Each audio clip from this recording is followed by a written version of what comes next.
Bonsoir chers compatriotes. Le 2 octobre 2024, notre pays fête ses 66 ans d'indépendance. C'est une occasion pour moi de rendre un vibrant hommage au premier président de la République, le feu Ahmed Sékou Touré, père de l'indépendance guinéenne, à son successeur, le feu général Lansana Conté, père de la démocratie moderne guinéenne. Je salue notre vaillante armée pour son professionnalisme et sa détermination pour défendre l'unité nationale, la sécurité et l'intégrité du territoire national. Il faut rendre un hommage particulier aux premiers leaders politiques de notre pays pour leur contribution à l'avènement de la démocratie dans notre pays. Il s'agit du fait Bamamadou, du fait Zamaré Doré, du fait Sirajo Diallo et l'ancien président de la République, le professeur Alpha Condé, pour son combat durant toute sa vie pour l'instauration d'une démocratie dans notre pays. Je voudrais également souligner le rôle joué par les chefs religieux et les chefs coutumiers, véritables vecteurs de l'équilibre social dans notre pays. Chers compatriotes, notre pays traverse actuellement une période difficile de son histoire. En effet, depuis la prise du pouvoir par le CNRD le 5 septembre 2021, nous observons une augmentation des tensions socio-politiques dans notre pays, exacerbée par l'exil forcé des leaders politiques, l'arrestation arbitraire et sans jugement des anciens dignitaires et la disparition des activistes de la société civile, notamment Fonike Mangué et Biloba, la fermeture des médias et le musulman des journalistes, la suppression de toutes les voix dissonantes, le détournement des deniers publics et la plus grande difficulté pour nos familles à joindre les deux bouts. Il est évident d'observer aujourd'hui que les femmes et les jeunes sont les premières victimes de ce fléau moderne. Ces deux couches sociales les plus vulnérables de notre pays rencontrent des difficultés de tout genre. Elles sont sans espoir ni avenir. Malgré cela, elles tiennent debout. Or, elles devraient constituer le socle du développement de notre société.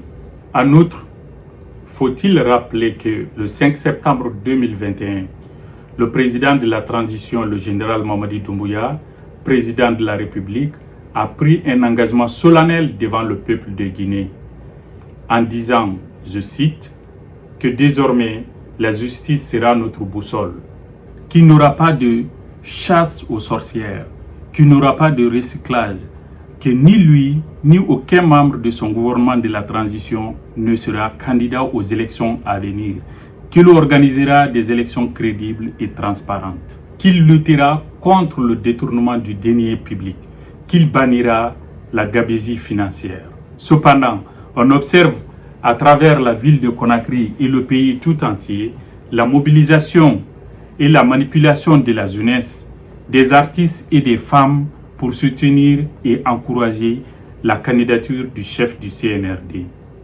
Ainsi, on observe à travers tout le pays la mobilisation des fonds énormes pour cette cause. Or, cet argent devrait servir pour soutenir et encourager l'entrepreneuriat des femmes et des jeunes, pour la construction des infrastructures hospitalières et routières, pour le développement de notre pays au bénéfice de toutes et de tous. C'est pour cela, chers compatriotes, que je lance un appel solennel au bon sens et à la responsabilité verticale du général Mamadi Doumbouya, président de la transition, président de la République, de ne pas céder aux sirènes révisionnistes, de ne pas s'associer aux gens qui veulent insulter l'intelligence des Guinéens, d'accepter de rentrer dans l'histoire de notre pays par la grande porte. J'en appelle à la jeunesse guinéenne, aux femmes et aux forces vives de la nation de ne pas tomber dans les travers de la violence inutile, mais d'être courageux, de regarder vers l'avenir et de tenir bon. Car c'est la Guinée de demain. Et la Guinée de demain, ce sont les jeunes et les femmes. Le changement, c'est maintenant. Ensemble, nous pouvons changer. Pour sa part, le mouvement républicain de Guinée propose un projet de développement qui qui s'articule autour des priorités suivantes si le peuple de Guinée lui accorde sa confiance. 1. L'éducation nationale, la valorisation de l'enseignement et la formation professionnelle.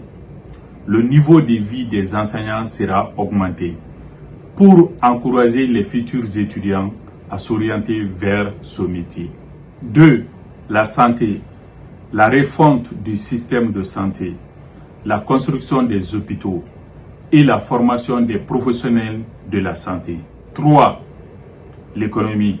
L'accent sera mis sur l'entrepreneuriat des femmes et des jeunes, la sécurisation des recettes fiscales et l'assainissement du climat d'investissement dans notre pays. Bonne et heureuse année. Je vous remercie.